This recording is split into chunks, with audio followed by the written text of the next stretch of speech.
गरीब और मध्यवर्गीय लोग पैसे के लिए काम करते हैं, पर अमीर लोगों का पैसा उनके लिए काम करते हैं। আমাৰ দৰে দুখীয়া আৰু মধ্যবিত্ত লোকসকলে পইচাৰ কাৰণে কাম কৰোঁ, কিন্তু ধনী ব্যক্তিসকলৰ পইচাই তেওঁলোকৰ বাবে কাম কৰে। নমস্কাৰ, মই অনিমেষ হাজৰিকা আৰু আজি আমি আলোচনা কৰি আছো ৰবাৰ্ট টি কিয়সাকিৰ কিতাপ ৰিচ ডেড পুৰ ডেডৰ ওপৰত। স্কুলত যোৱা আৰু খুব ভালদৰে পঢ়া, এই যে লাইনটো মনত কৰাচোন, সৰুতে আমি সকলোৱে শুনিছো আৰু একবাৰ নহয় বহুতবাৰ শুনিছো। আমাৰ সম্পৰ্কীয়সকলৰ পৰা, ঘৰৰ মানুহবোৰৰ পৰা, ছাৰ বাইদেউসকলৰ পৰা আৰু প্ৰতিজনৰ পৰা, যিসকলে আমাৰ ভাল হোৱাটো বিচাৰে, যে স্কুলত যোৱা আৰু খুব ভালদৰে পঢ়া। এটা সময়তো এনেকুৱা লাগে যে পঢ়ি থকা আৰু মাত্ৰ পঢ়িয়েই থকা। বাট লাহে লাহে আমি যেতিয়া ডাঙৰ হওঁ, আমি যেতিয়া বুজা হ'ব আৰম্ভ কৰোঁ, তেতিয়া মনলৈ এটা প্ৰশ্ন আহিবলৈ ধৰে যে একচুৱেলি আমি পঢ়ি কিয় আছো।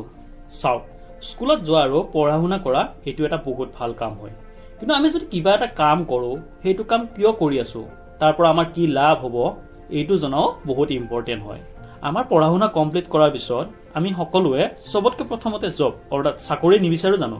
আমি এনেকুৱাকে ভাবো যে চাকৰি পালে আমাৰ সকলো প্ৰব্লেম চল্ভ হৈ যাব, পইচা পাম, তাৰপিছত ঘৰ বনাম, এখন সুন্দৰ গাড়ী কিনিম আৰু পইচাৰ লগত ৰিলেটেড যিবোৰ প্ৰয়োজন আছে সেই সকলোবোৰ পূৰণ কৰি ল'ম। বাট কি হয়, ৰিয়েল লাইফত এনেকুৱা হৈ নুঠে। এনেকুৱা বহুত মানুহ ওলাব যিবোৰে ভাল চাকৰি আৰু বহুত ভাল দৰমহা পোৱাৰ পিছতো তেওঁলোক সুখী হ'ব নোৱাৰে। কিবাকেহে তেওঁলোকে তেওঁলোকৰ ঘৰৰ প্ৰয়োজনখিনি পূৰণ কৰিব পাৰে, তথাপিও তেওঁলোকে সেই চাকৰিটোতে লাগি থাকে, এইটো আশাতে যে অহা বছৰ আকৌ ইনক্ৰিমেণ্ট হ'ব, দৰমহা বাঢ়িব আৰু সেই পইচাখিনি আমি আমাৰ যিবোৰ প্ৰয়োজন আছে তাক পূৰণ কৰিম, যাক এতিয়ালৈ আমি পূৰণ কৰিব পৰা নাই। বাট সময়ৰ লগে লগে আমাৰ প্ৰয়োজন আৰু আমাৰ লোভ বাঢ়ি গৈ থাকে। প্ৰথমতে আমি পইচাৰ অভাৱৰ বাবে বহুত কষ্ট কৰিব ষ্টাৰ্ট কৰোঁ, কিন্তু তাৰ পিছত যেতিয়া আমি লাহে লাহে দৰমহা পাবলৈ ষ্টাৰ্ট কৰোঁ, তেতিয়া আমাৰ লোভ আৰু বেছিকৈ পোৱাৰ ইচ্ছা ক্ৰমান্বয়ে বাঢ়ি যায়। আৰু চুহাবিলিৰ এই খেলখন আমাৰ জীৱনৰ এটা পেটাৰ্ণ হৈ যায় যে বেছিকে কষ্ট কৰা, বেছিকে পইচা উপাৰ্জন কৰা, বেছিকে উপাৰ্জন কৰা, ঘৰৰ খৰচ চলোৱা, পইচা খতম, আকৌ বেছিকে কষ্ট কৰা।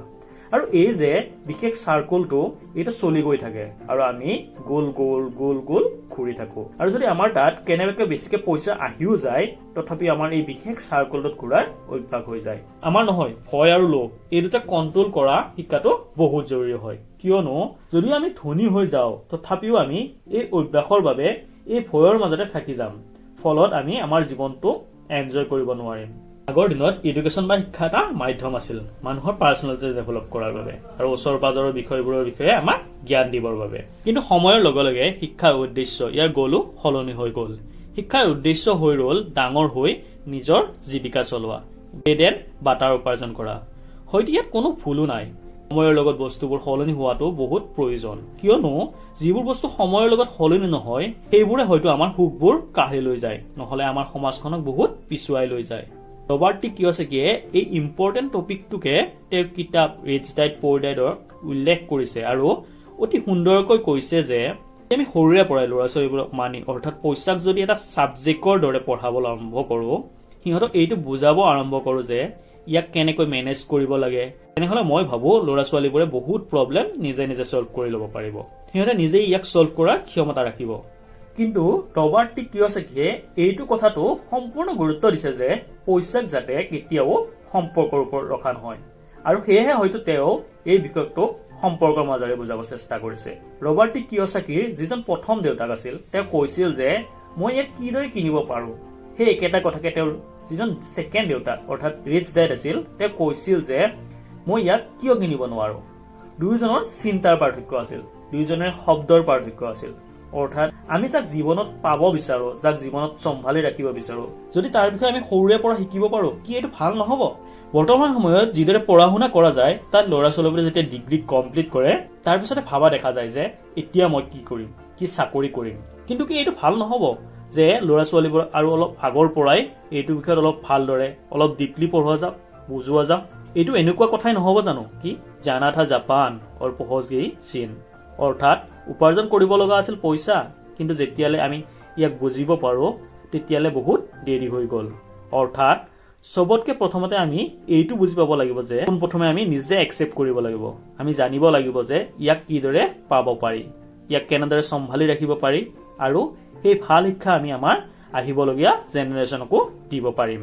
ৰবাৰ্ট টি কিয়ছাকিয়ে তেওঁৰ কিতাপ ৰিচ ডেড পুৰ ডেডৰ এই চেপ্টাৰটোৰ জৰিয়তে এইটোকে বুজাব বিচাৰিছে যে আমাৰ যে সৰুৰে পৰা শিকোৱা হয় যে পইচা বেয়া বস্তু, এতিয়া তোমালোক সৰু আছা, ইয়াৰ পৰা দূৰত থকা, কেৱল পঢ়া শুনাত ধ্যান দিয়া।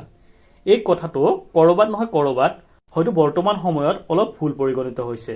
এই বিষয়টো আমি পুনৰ এবাৰ ভালদৰে বিচাৰ কৰি চোৱাটো প্ৰয়োজন। যদি ভিডিঅ'টো আপোনালোকে ভাল পাইছে তেনেহলে লাইক আৰু শ্বেয়াৰ কৰিব নাপাহৰিব আৰু আগলৈও এনেকুৱা ভেলুৱেবল কণ্টেণ্ট পাই থাকিবলৈ চেনেলটো ছাবস্ক্ৰাইব কৰিব। আজিলৈ ইমানে, ধন্যবাদ।